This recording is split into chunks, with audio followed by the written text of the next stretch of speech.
gentlemen, Gungans and droids and Sith Lords who've been waiting for 300 years to rise to power once more, to today's video of our initial gameplay review of the one and only Darth Malgus.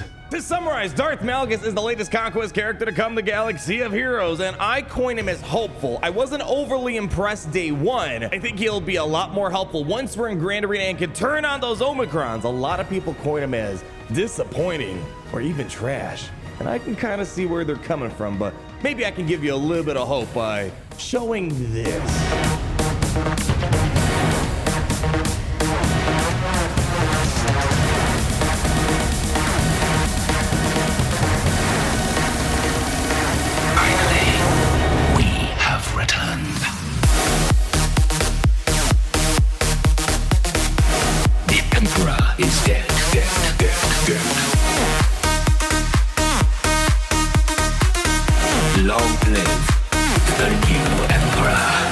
What if I told you that not all mobile games just release expensive several $100 characters? Well, then let me introduce you to our sponsor, Raid Shadow Legends!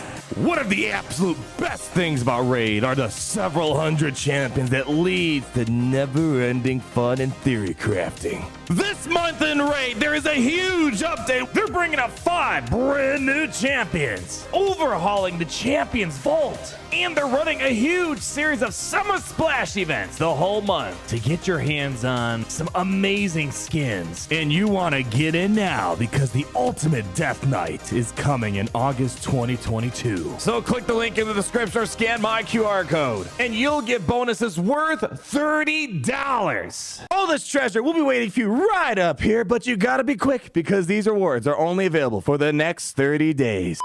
I want to start off by giving you guys some hope and explaining some amazing things about Darth Malgus. And just note that what we're seeing today, day one, it's not going to be the full picture. This character was designed for Grand Arena, the core of Galaxy of Heroes and Crystals. And even outside of Grand Arena, I think he's doing some helpful things for the Sith Empire. And more so, I think Darth Talon is finally becoming useful in Galaxy of Heroes. Every Conquest unit is designed to lift up a particular faction. And in this situation, the Sith Empire is getting a little bit of love, and I guess Sith in general. The core of Darth Malgus overall is his absurd amount of health and protection. He is practically a galactic legend when you look at the way his health and protection scales up. And even before you start looking at the scaling mechanisms throughout his kit, he already has some top tier health and protection on his kit, and he's got some usable speeds. And when you take these stats, the core of Darth Malgus' kit overall is making Dark Deception hit hard. And honestly, that's kind of the one-hit wonder about this character. Dark Deception can be seen as Ahsoka Tano's Force Lead capabilities, but it's a bit caveated where he needs to have crazy amounts of max health, and the higher the max health he has, the more damage he can do, where in situations where you get that health just right, you can turn one insta-kill. The other most important thing about his kit is the speed boost that he's giving to the Sith Empire when he's leading. One of the biggest problems of the Darth Revan team is that their ceiling to speed is not keeping up with today's standards with Imperial Troopers and Bounty Hunters. So in total, Darth Malgus is going to have 140 extra speed in Grand Arena. And one more thing to consider, now that we have higher speed on the Sith Empire,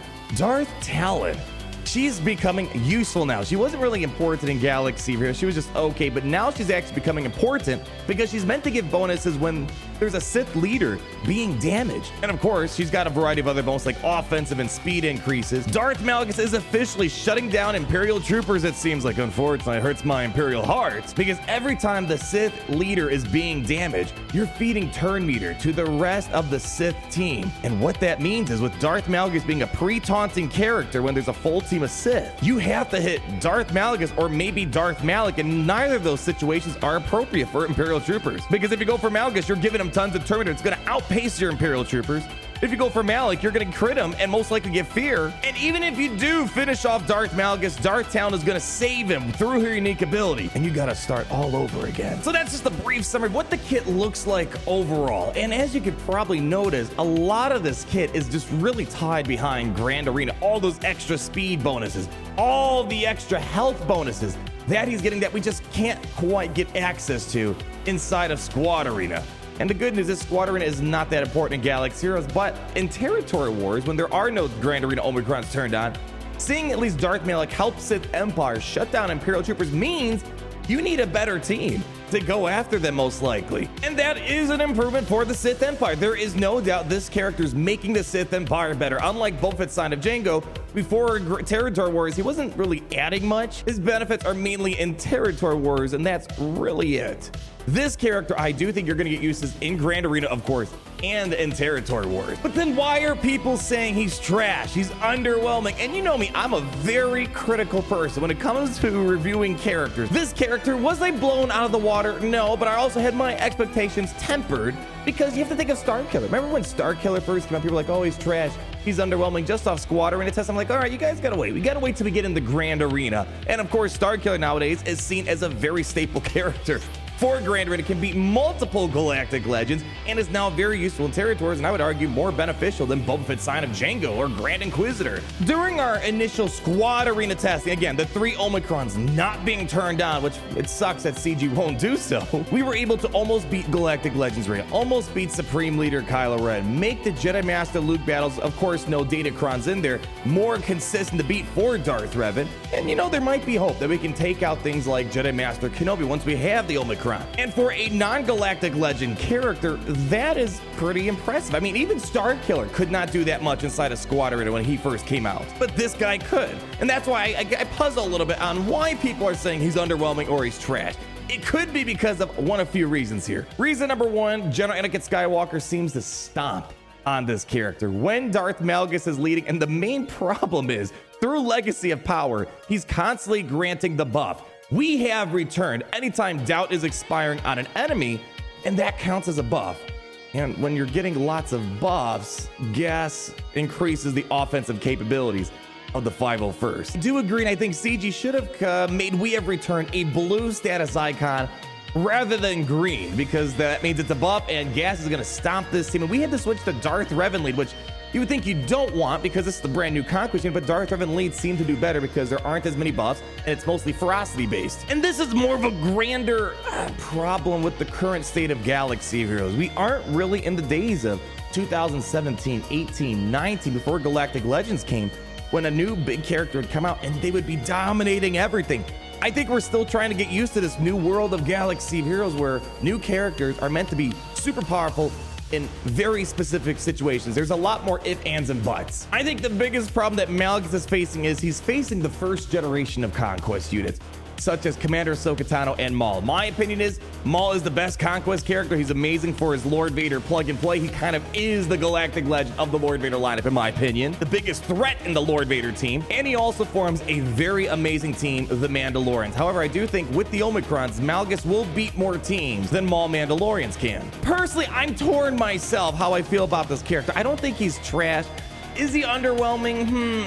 Compared to Maul, yeah, a little bit. But we haven't seen him in Grand Arena yet, and I think in Grand Arena he's going to be doing a lot more funny stuff. And that just really comes down to, are you okay with power creep being super mega contained and the brakes being pumped hard, unlike before, where characters were just amazing and they were top tier in every game mode? And of course, we've been focusing mostly on the max health, the dark deception ability, the ability to synergize well with Talon. He's got some other nice things like the pre-taunting capability with the Sith teams. Being anti-healing immunity has been huge for this character. Jedi Master Kenobi can't get healing immunity, Jedi training rate, so that's been really nice. When he counterattacks, he's able to use Unfettered Rage, which I will say the animation for the basic looks really bad. I don't know what they were thinking. They should have done something better for the look. It just looks like he's waving his lightsaber around, but he's increasing his max health. He's doing something, although it doesn't look like he is. And the ability to get Shock On, which will trigger Malik's taunts, blind, ability block. But at the end of the day, Darth Malgus is all about that durability, the crazy high max health of protection, and the ability to use Dark Deception to hypothetically one-shot a character, but you need to invest some good mods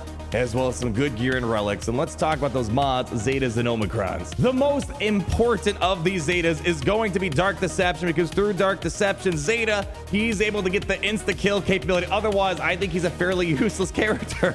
The capability of doing damage based off 40% of his max health is pretty nuts, and we haven't even seen the full potential of what it can do. Unfettered Rage, this is definitely a priority number 2. You definitely want to have both Zetas, especially when he's counterattacking and using Unfettered Rage. With the Zeta on the second attack, he's gaining 20% max health, which can go up to a maximum of 100%, so effectively doubling his max health. Omicrons are probably the more important conversation. He has 3 Omicrons on the kit.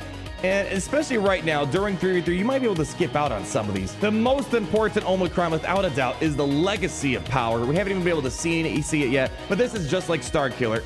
This might be just a one Omicron type of character, potentially, like Starkiller, because that's where you're getting the 30 extra speed for Sith Empire. That's where you're getting the extra 60 speed for Darth Malgus. The extra 50% max health and protection for Darth Malgus. Always starting to battle with 100% health and protection. Reducing the speed on the enemies with doubts. Recovering health and protection when they're getting debuffs on them. And many, many other things. This is the big ability that you're going to want to have without a doubt in my mind with the Omicron. Korriban's Legacy is...